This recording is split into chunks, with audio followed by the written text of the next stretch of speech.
బందర్ మీసం మెలేసింది. TDP BJP బలపరిచిన Machilipatnam parliament Janasena అభ్యర్థి వల్లభనేని బాలశౌరి నామినేషన్ కు తరలివచ్చిన అభిమానం జన సునామీని తలపించింది. జనసేన టీడీపీ కార్యకర్తల జోరుతో మచిలీపట్నం దద్దరిల్లింది. విజయోస్తు బాలశౌరి అంటూ వీధులన్నీ గర్జించాయి. వార్ వన్ సైడ్ అయింది. నామినేషన్ రోజే బాలశౌరి మరోసారి ప్రభంజనం సృష్టించబోతున్నారని నియోజకవర్గ ప్రజలు డిసైడ్ అయ్యారు. ఉదయం సుల్తాన్ నగర్ ఆంజనేయ స్వామి గుడి నుంచి భారీ ర్యాలీగా కూటమి సైన్యంతో తరలి వెళ్లారు. టీడీపీ బీజేపీ నాయకులు కార్యకర్తలు, పవన్ కళ్యాణ్ అభిమానులు, మెగా అభిమానులు, బాలశౌరి అభిమానులు పెద్ద ఎత్తున తరలివచ్చి బాలశౌరికి తమ మద్దతు తెలిపారు. నియోజకవర్గంలో బాలశౌరికి అన్ని వర్గాల ప్రజల ఆశీర్వాదాలు ఉన్నాయి. గత 5 ఏళ్లలో ఆయన నియోజకవర్గంలో చేపట్టిన అభివృద్ధి కార్యక్రమాలే ఆయనకు ప్లస్ పాయింట్గా మారాయి. ఆయన కార్యక్రమాలకు, రోడ్ షోలకు అపూర్వమైన స్పందన వస్తోంది.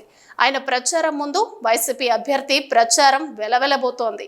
రోజు రోజుకు జనసేనకు పెరుగుతున్న ఆదరణను చూస్తుంటే ఈ ఎన్నికల్లో ఆయన అపూర్వమైన మెజారిటీతో విజయం సాధించేలా కనిపిస్తోంది. మచిలీపట్నంలో సుల్తాన్ నగర్ ఆంజనేయ స్వామి గుడి దగ్గర నుంచి నేను పార్లమెంట్ సభ్యుడిగా పోటీ చేస్తున్నటువంటి నేను, అలాగే కొల్లి రవీంద్ర గారు, పెద్దల నారాయణ గారు అందరం కలిసి ఆంజనేయ స్వామి గుడిలో పూజలు చేసుకొని ప్రజలందరి యొక్క ఆశీర్వాదం దీవెనలు మాకు కావాలని చెప్పి ఆ భగవంతుడిని కోరుకుంటాం. ఆ భగవంతుడి యొక్క ఆశీస్సులు కూడా మాకు కావాలని కోరుకుంటాం.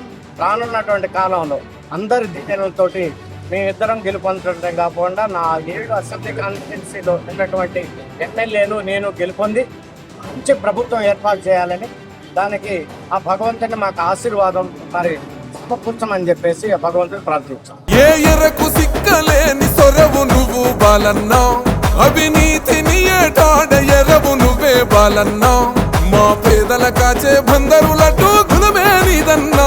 ఓహో టక్కర టక్కర టక్కరటం కొట్టరను రిధం, జనసేన జెండా ఎత్తిండో బోలన్నో ఏకుదం. టక్కర టక్కర టక్కరటం కొట్టరను రిధం, జై బాల శౌర్యన్నది